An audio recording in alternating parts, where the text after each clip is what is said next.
McDonough, Ray Ferraro, and Emily Kaplan on the call. And Emily now joins us from Amalie Arena in Tampa, getting ready for Game 4 tonight, 8 p.m. Eastern on ESPN. And Emily, I just want to point out we are live right now. We are not taping this, therefore no swearing. Shout out to Coho. Love you, Coho. Love everything you do. All right, so the Rangers had a couple of players injured in the last game. What is the status update for Ryan Strome and Barclay Goodrow? So, Steve, Gerard Gallant did not give us a firm update on either. However, yesterday he did say he expects Ryan Strome to be available in Game 4, and we did see Ryan Strome on the practice this morning for morning skate. Meanwhile, Barclay Goodrow did not get on the ice, but I had a chance to speak with him here at the rink this morning. He talked about blocking that shot in Game 3, and he said sometimes the initial shock is way worse, and you just need to get off the bench, shake it off, and he was able to get back out there.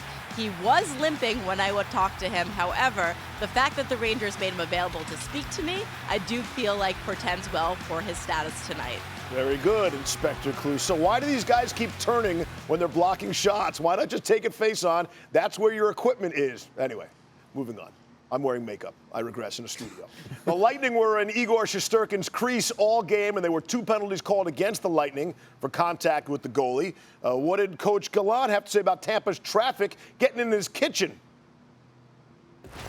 Yeah, Gallant was not happy about it. He said he was going to file a complaint with the series supervisor. Meanwhile, the Lightning were pretty incredulous about this situation. They were like, we got called for 2 penalties on this, including one against Corey Perry that we thought was pretty soft. They got called for a penalty when Frank Petrano ran into Vasilevsky. Yes, we do instruct our guys to get in the crease and create traffic in that way, but we're not instructing them to injure the goaltender, so not sure what more we can do, and we're not going to change the way we play. All right, filing an official complaint with the league. Emily's coming back. She'll have news on the coaching carousel. That's later on the point. All right, fellas. Chelly, am I right? Why do the guys turn sideways blocking a shot? There's no equipment on the side. It's all in front of you. I never block shots, so I don't know. But, yeah, it makes sense to just square up and let it hit you in the pads. That's where the shin guards are. Yeah, and I'm surprised Goodrow, I didn't notice, but it didn't look like he had those plastic guards on his skates either, which he should, being the type of shot blocker he is and penalty killer. So, yeah, I mean, you're in desperation mode there, though. You're not thinking sideways. You're just thinking block the shot. He stuck his leg out to block that shot. I know. I mean, right. If that's me, though, blocking those shots, I'm taking it straight on. But that's a better angle. Taking a better angle. Goalies, let the goalies stop. Right, let the goalies stop. Let's stay with goalies.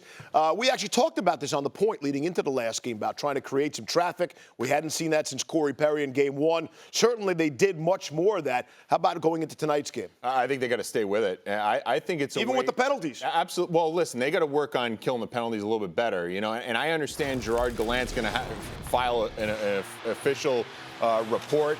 Okay, but what more can be done? I mean, the reality is that they called 2 penalties on those infractions.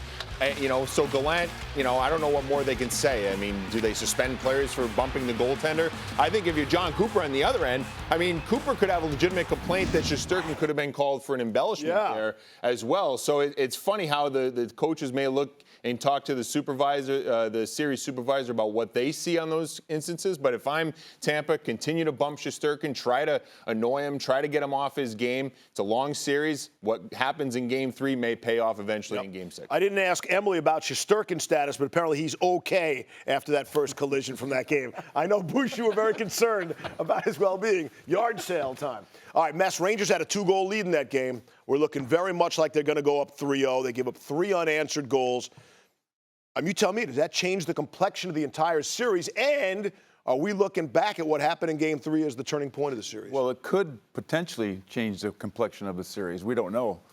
This is where experience really comes into play for a team like the Rangers, who are a very young team. Now, experience is never a problem until there's a problem. Right, and now they're going to have to figure out how to go in there and talk about what happened, internalize it, figure out that they're still in a great position right now, being up 2-1 in the series, and continue on with what's worked for them in the past in these playoffs. They got great goaltending. They played great defense. They've gotten timely scoring, and their power play has been incredible. So if they continue to do what they're doing, they should be able to get themselves back on track. Thanks for watching ESPN on YouTube. For live streaming sports and premium content, subscribe to ESPN+.